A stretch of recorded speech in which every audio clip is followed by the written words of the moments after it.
So hello aspirants, I hope you each and everyone fit and fine and doing great in your studies. So aspirants, જેવી રીતનું બેલિફ્ટનું paper આપણને જોવા મળ્યું તેનાથી તદ્દન વિરુદ્ધ આપણે ડીવાયએસઓનું પેપર જોવા મળ્યું. તો ભાઈ ડીવાયએસઓના પેપર આપણે જોઈએ તો ખૂબ જ ટાઈમ કન્ઝ્યુમિંગ અને પેપરનું લેવલ પણ ખૂબ સારું એવું હતું. ડીવાયએસઓને મેચ કરતું હતું. જે રીતનું બેલિફ્ટનું પેપર બેલિફ્ટને મેચ કરતું હોય તેવી રીતનું ડીવાયએસઓનું પેપર ભાઈ ડીવાયએસઓને મેચ કર્યું છે.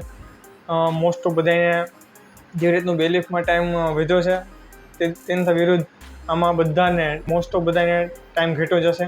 કોઈને પણ લગભગ પેપર પૂરું નહીં થયું હોય આખું, કેમ કે ભાઈ જે પેપર ખૂબ જ લેન્ધી હતું, ક્વેશ્ચન ખૂબ જ લેન્ધી હતા. તે ઉપરાંત ઘણા ક્વેશ્ચનના તો ખબર નહીં કઈ રીતે પેપર સેટ કર્યું છે.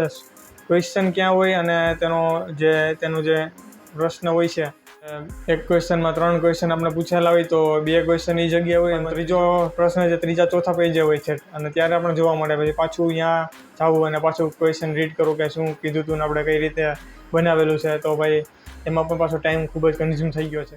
અને પેપર એનાલિસિસની વાત કરીએ તો અહીંયા આપણને આ જે પેપર છે તેને આપણે ઓબ્વિયસલી હાર્ડમાં ગણી શકીએ. હાર્ડ પેપર જ હતું અને 40 ક્વેશ્ચન અહીં આપણને ઇંગ્લિશના જોવા મળેલા છે, જે સૌથી વધારે છે. તેના આફ્ટર સૌથી ઓછા 10 ક્વેશ્ચન ગુજરાતીના છે, જેમાં મોસ્ટ ઓફ ટ્રાન્સલેશન જ હતું. અને ત્યારબાદ 25 ક્વેશ્ચન મેસેજિંગ અને 25 ક્વેશ્ચનમાં આપણે જીકે જોવા મળેલું છે. દોસ્તો મેરિટની વાત કરીએ તો અહીં મેરિટ છે તે આપણને ક્યાંક ને ક્યાંક 60ની આજુબાજુ જોવા મળી શકે છે. જનરલની વાત કરીએ તો 60+ થતા હોય તો લગભગ ચાન્સ ખરો કે ભાઈ આવી શકે છે નામ. કેમ કે 60+ કેમ કે અહીં 0.33 નેગેટિવ તો છે, પરંતુ અહીં તમે જોઈ શકો છો વેકેન્સી પણ ખૂબ જ ઓછી છે. 192 વેકેન્સી જે અહીં આપણને આપેલી છે. તો ભાઈ કોમ્પિટિશન તો છે. તે ઉપરાંત અહીં ટાઈમ પણ કન્ઝ્યુમ ખૂબ જ થયેલું છે. આ પેપરમાં ટાઈમ કન્ઝ્યુમિંગ પેપર હતું. પેપરનું લેવલ ખૂબ જ સારું હતું. એટલે ક્યાંક 60ની આસપાસ લાગે છે. જો 60+ થતા હોય તો લગભગ ચાન્સ તમારો ખરો કે ભાઈ ડીવીમાં વારો આવી શકે.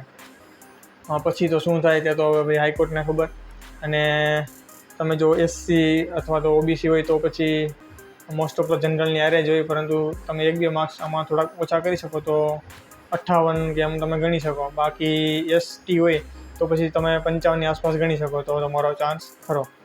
બાકી હવે આગળ જોઈએ શું થાય. તમને શું લાગી રહ્યું છે તમારા તક પ્રમાણે મને કમેન્ટમાં જણાવજો. તમારું લોજિક શું કહે છે, ક્યાં મેરિટ રહી શકે છે, તો વધારે આપણને ખ્યાલ આવે. બાકી કાંઈ પણ પ્રોબ્લેમ હોય, કાંઈ પણ ક્વેરી તો તમારે બેઝિક કમ્પ્યુટર્સમાં અથવા તો ઇન્સ્ટાગ્રામ પર ડીએમ કરી શકો છો. હું તમને જવાબ આપવાનો પ્રયત્ન કરીશ. સો મળી નેક્સ્ટ વિડીયોમાં દોસ્તો.